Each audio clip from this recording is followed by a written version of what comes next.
Victorian-era dresses and World War II memorabilia highlight new museum exhibits that can be found at the Chisholm Trail Museum located in Kingfisher. But we begin this story in Hitchcock, about 45 minutes away. Our Matt Patterson reports Marna Davis grew up on a family farm in Hitchcock, imagining what it must have been like to grow up in the turn of the century around the 1800s to 1900s. Marna and her husband Doug run Shooting Star History from their farm in Hitchcock, giving living history talks. Now, part of Marna Davis's Victorian-era dress collection is part of a new display at the Chisholm Trail Museum in Kingfisher.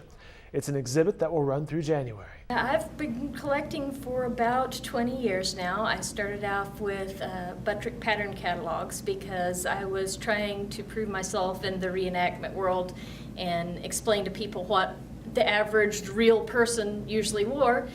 And then I started finding actual dresses, actual work dresses from the Victorian period. The couple has appeared on the History Channel and has made costumes for several movies, but this is their first museum exhibit. Now, the couple's home includes a research library of fashion magazines from the 1800s and other pieces of that era, including toys. Their home is also part of history as one of the state's centennial farms. A lot of people study the really fancy dresses, the Victorian period, but I grew up on a farm.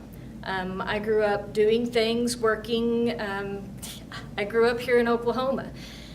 And to know that these are the pieces that the wives and the mothers and the ladies that had ties to this land were wearing. You know, this is the type of stuff that they wore on a day-to-day basis to take care of the children, to feed the chickens, to make their homes on a prairie. It's a piece of history that people overlook so much, but it's a part that I can really relate to. It grabs my heart.